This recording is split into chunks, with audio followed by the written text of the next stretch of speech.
most success under Morey in Houston. Jay, how likely is it that Harden ends up in Philadelphia? I think the chances are high. Now, look, I don't think Daryl Morey is getting a Christmas card from Tillman Fertitta, the owner of the Houston Rockets. But if you're the owner of the Rockets and if you're Rafael Stone, the GM of the Rockets, you're looking at this scenario and saying, do I need to trade James Harden to get value in return? Or do I hold on to him and potentially only make 60 or 70 cents on the dollar? What's the value? What's the swap? Ben Simmons and first-round picks. Okay. For that amount of money, you got to go player for player, and obviously we saw a huge player-for-player swap last week. It depends on how much more he wants to give up, if he's going to be held ransom by Rafael Stone or not. We'll see. This is a huge decision. The first big decision for the new Rockets GM could be the biggest decision he makes his entire front office tenure. That says something right out of the gate. It's a hell of a first decision. Right? And it can affect and alter the balance of the franchise moving forward.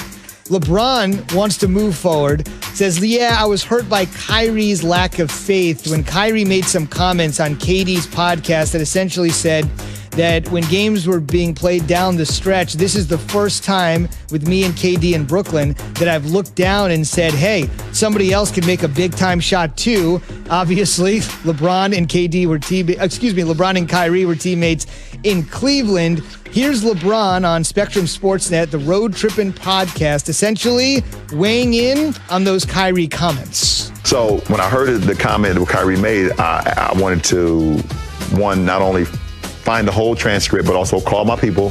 Send me the whole transcript. And I heard he did it on Katie's podcast. And I was a little like damn. Yeah. Once I got the whole transcript, I was like, damn.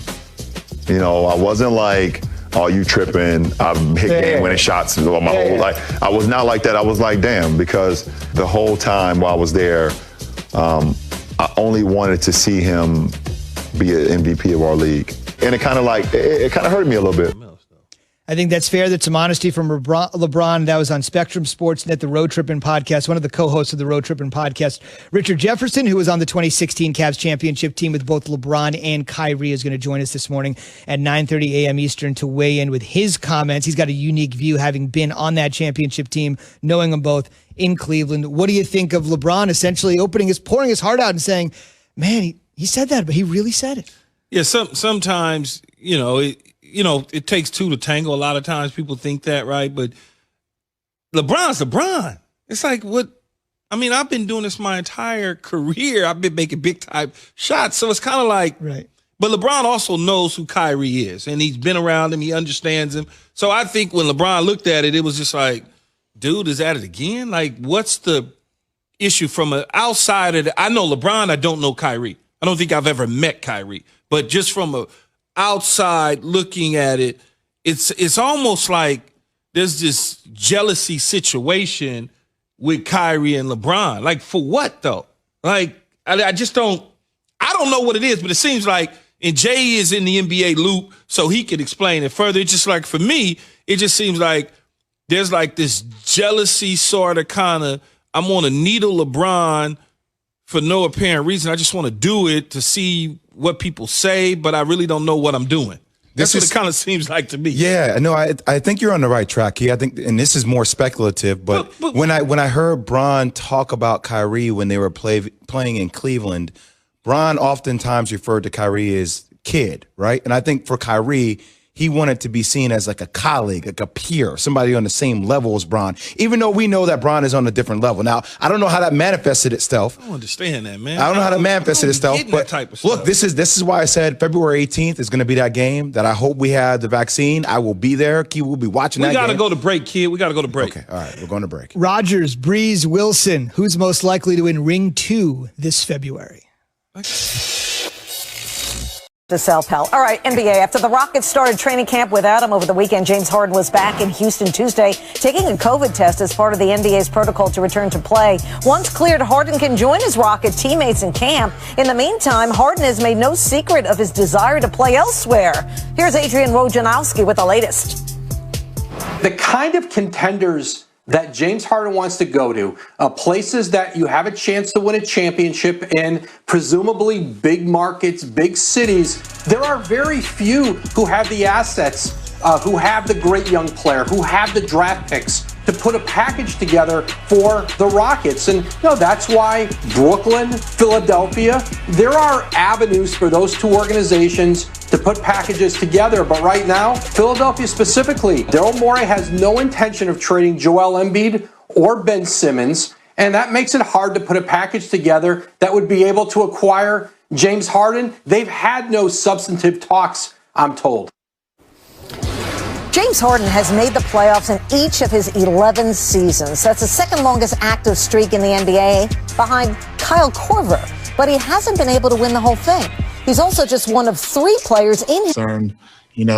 I need to build the trust with everybody on the team. So we'll build that when he gets here. Joined once again by Adrian Wojnarowski. And Woj, as you're reporting that James Harden had showed up, was tested. And I guess my first question here is real simple. He wasn't there, and now he is. So what changed? Well, he decided, listen, he was in Atlanta at little baby's birthday party. It appears he was in Vegas at clubs there, and then decided to work his way back to Houston. But listen, at heart, James Harden does love to play basketball. Ultimately, I think it's difficult to keep him away from that. Even if he's sending a message to the organization that he was in no rush to get there, he wasn't going to make Stephen Silas's first days as head coach easy, that he wants a trade, but it appears he is moving toward showing up for practice and starting to become a part of this team again. Hey, who hasn't missed some work when you're in Vegas and at rappers' birthday parties? I mean, I know that we couldn't find you for weeks. Where the hell's Woj? He's with Lil Baby in Atlanta. What's the sense, Woj, about Harden's willingness to be a teammate and to be part of Houston if his ultimate end game of hoping to get somewhere else doesn't come to be? Here's the thing, Scott, with James Harden in Houston is he has gotten virtually everything he's asked for in his time there. Everything was designed around him. And so he's always been able to get what he wants with that Rockets organization. And now all of a sudden, Scott, he's not getting what he wants, at least here in the short term, which is a trade out of Houston. He's got 2 years left on his deal. And part of his, Tim McMahon and I reported today, of opening it up further and, telling the Rockets there were more teams he would be interested in being traded to, including the Philadelphia 76ers, was a nod by him to the fact that nothing's moving with Brooklyn. So if he wants to get out, he's got to be willing to look at some other places. Because remember, Scott, teams are going to be hesitant to trade for James Harden if they're not sure he wants to be there. You don't want to give up all the assets you would need to and then have him walk in 2 years. Yeah, and I'd be real hesitant to give him everything he wanted when the last organization just gave him everything he wanted, and he still said he wanted to leave. I get that they've got all the power, but that's brutal, man. If you're Houston, what the hell do you do? They bring in John Wall with 3 years, $100 million plus left on that contract, having not played in 2 years. There's great risk with that.